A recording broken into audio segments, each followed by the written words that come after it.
C'est avec Zéphyr Connor qu'il se révèle au grand public au sein de Boulevard DJ. Quelques productions, dont le fameux concept baptisé La danse de la moto, et le duo se sépare. Mais Kérosène n'abandonne rien, il se lance dans une carrière solo qui lui réussit plutôt bien. Voici l'histoire de l'enfant de Syporex, devenu star de la musique.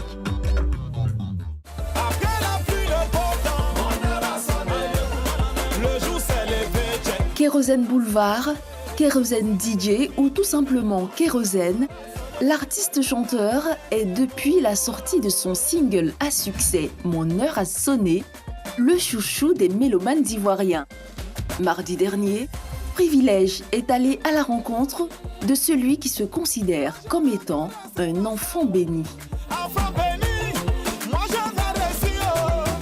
12h20, Kérosène nous donne rendez-vous dans les environs de l'école de Marie-Rose Guiraud, à la Riviera Palmeraie. C'est de là qu'en sa compagnie, nous nous rendons à son appartement, niché dans un immeuble dans le même quartier. Nous sommes reçus comme à la maison. Hey yo, la famille Privilège, bienvenue chez moi, entrez. Installez-vous, il y a la place. Nous arrivons au bon moment. L'artiste vient de recevoir le clip de son dernier single. Le travail est à peaufiner. Malgré son emploi du temps chargé, Kérosène nous concède quelques minutes pour retracer son parcours artistique. Il revient notamment sur ses débuts en tant que disc jockey à Yopougon Syporex, le quartier qu'il a vu grandir. J'arrive à la musique par la force des choses. En fait, je devais passer le bac, j'étais en terminale. Et puis, il y a eu un incident qui a tout chamboulé, où ma mère n'arrivait pas à payer les cours de mes petits frères et tout, et ça m'a vraiment marqué, donc j'ai décidé d'arrêter. Et j'ai commencé à officier comme un disc jockey en face de chez moi. Et c'est là que je fais la connaissance de mon binôme, Zéphyr Connor, du groupe Boulevard DJ, qui était le chef de cabine. Donc un samedi, pendant qu'on était en plein Atalakou, en train de vendre les boissons et tout, David Terreau nous voit, il voit le duo, il voit qu'il y a quelque chose. C'est comme ça que tout part, c'est là qu'on fait le groupe Boulevard DJ.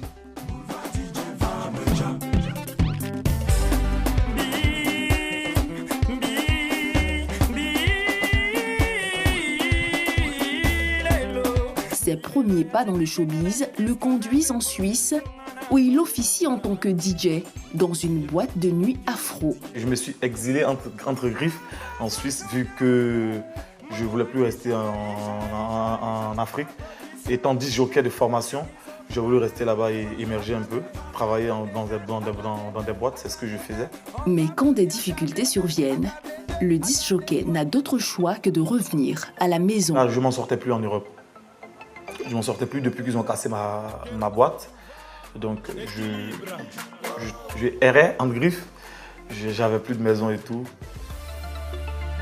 L'échec fait tomber le perdant, mais l'échec inspire le gagnant.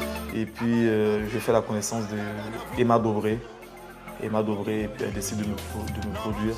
Je rentre à Abidjan, elle me prend une maison, elle m'achète une voiture et tout, et elle me met en studio. C'est comme ça que tout part.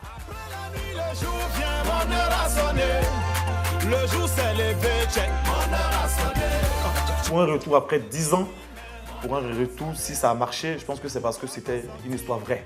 Sans renier sa formation de disc jockey, le garçon de Yopougon se sent plus artiste-chanteur qu'autre chose. Je suis artiste-chanteur à